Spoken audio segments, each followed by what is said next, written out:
Hey guys, welcome to the Prep and Preacher channel. This is Brother Tim. I pray that God is truly blessing you today. Hey, we got some news. I had some attacks, some cyber attacks. Stay tuned.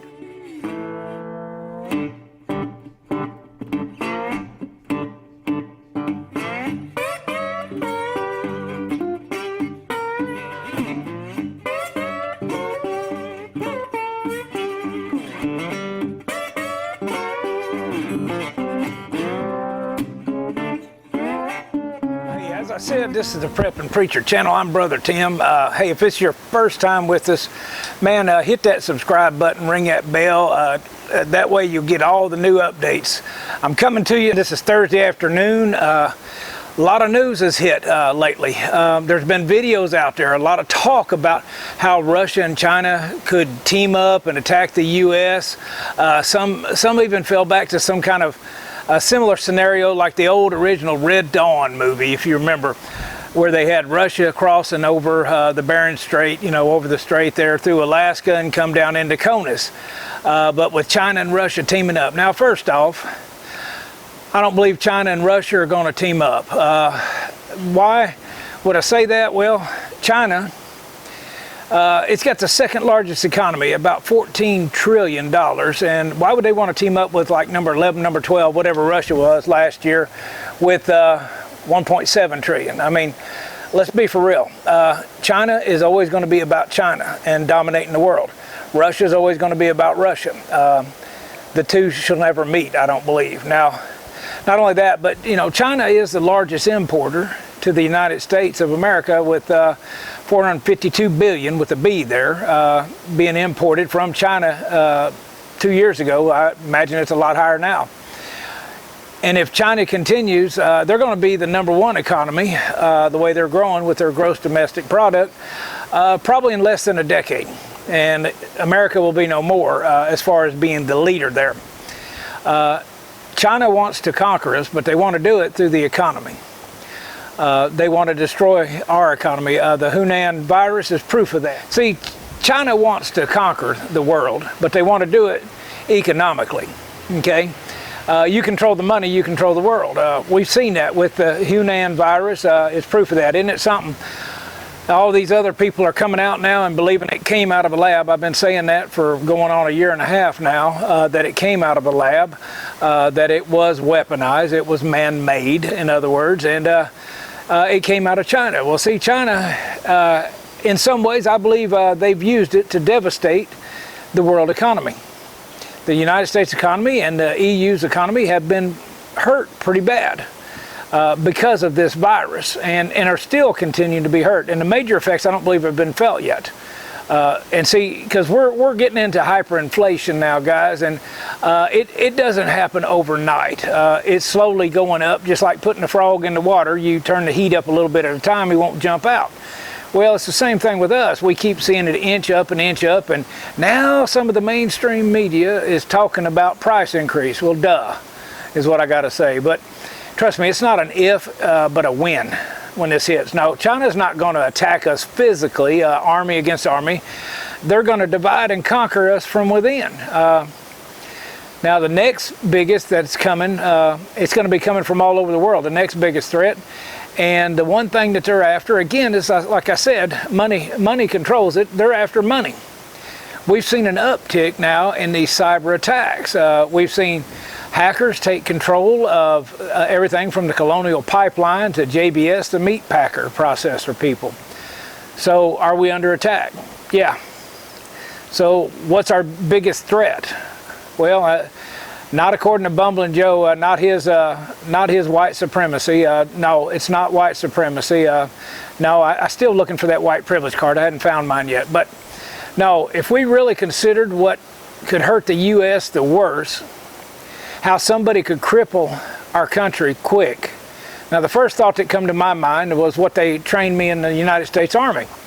Take out the communications. You see, if there's an enemy unit out there, well, you take out, back in my day, you take out the radio man. That way they can't call in for reinforcements. They can't call in an airstrike. You take them out first, and then you take the leadership out. Well, we don't have to worry about them taking out the leadership because we really don't have any anymore in this country, and it's sad. But take out the communications, yeah. We saw a great example of this happen recently in Nashville, Tennessee on Christmas Day. This nut decided to do a suicide bomb attack on AT&T. Well, that was kind of close to this old Tennessee boy. As a matter of fact, I rode through on the interstate that morning going to see family and saw the smoke. But that one bomb, that affected 911 services, it affected cell services, it affected hospitals, and it even affected some stores because of credit card services within a few states, several states. If anything, that showed us was how vulnerable our infrastructure is. You know, think about it.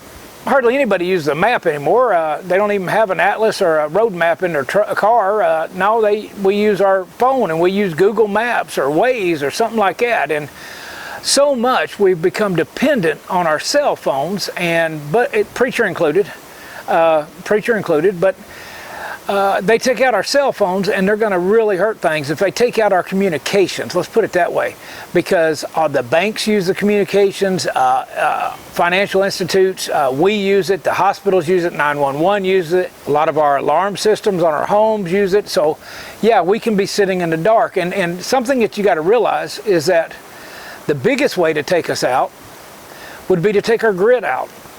Not only would they knock out our commo, our communication, but they would affect the whole country. Because see, the cell phones, you wouldn't be able to communicate for long because most of the towers with their battery backups or their generators, they only have 24 to 48 hours without being recharged, that they're dead. And so now the whole system's down. But the grid, that's the key right there, buddy. We've seen way too many examples lately. Just 2 weeks ago, the Energy Secretary, Jennifer Granholm, in a speech, and truly without mincing words, told us that our grid is vulnerable. And she said for the commercial people to start looking at ways of protecting it. Well, the government needs to protect it also. Well, then just last week, we saw the whole island of Puerto Rico was totally in the dark after what some said was a cyber attack on their grid system. Now, some said that it was just an explosion. Something took it out. Now, Puerto Rico didn't have the state-of-the-art electronics as it was, but it showed how vulnerable. Now today, Thursday, here on this date, the 17th of June of 2021, we just saw down in Australia. Now, their post office and many of businesses, this is to include Southwest Airlines, United Airlines, Commonwealth Bank of Australia, Westpac Bank of Australia, and New Zealand Banking Group. They were all part of what was called a Global Content Delivery Network System. Akamai was the name of the company. Well, they were all down, shut down. Couldn't use their systems. And guys, this is happening more and more. We've seen it many times at some of the stores we've at where they've lost power for a little bit. They couldn't do a transaction, and sadly most of the people couldn't make change, or they wouldn't even open the cash drawer because they didn't want to do any transactions. We've become really dependent on our electronics, and that would be the way to knock us out. So that's the doom and gloom. So what can we do as preppers? What should we do? The first thing I'm going to tell you, just like I've taught my kids and everybody that's been around me, have some cash on hand. Cash speaks, money talks, folks. Have some cash. Put some money in your pocket. Have some, that you can get to. It doesn't matter how much you've got in the bank. If their system's down, they don't have some kind of ledger where they can go in and go, okay, yeah, we've got your $300 here. We'll give you $300. No, it's not like that. It's not like It's a Wonderful Life where that people start bringing money in so that you could have it. No. Have some cash. That way you can get some of the supplies you need. And that's the other step. Get you some supplies. Get you some food to last at least 2 weeks. I beg you. Just 2 weeks. Start with that. Okay, get some food. Have a way of cooking the food. Okay, have a way of procuring water. If you don't have water stored, have a way of procuring, getting it. Okay, so water and food. Your house, have a way to protect it. Have a way to protect your family, because we don't know what's down the pike. I'm telling you, get some money in your pocket, okay, because you're going to need it.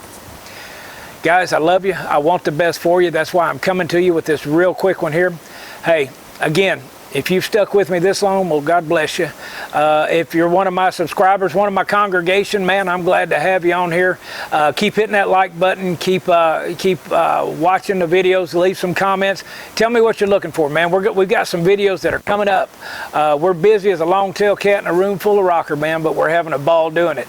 So I'm here to tell you that until I see you again, I pray God may richly bless you, and that you'll continue to stand in that gap. This is the Prepping Preacher. I'm out of here.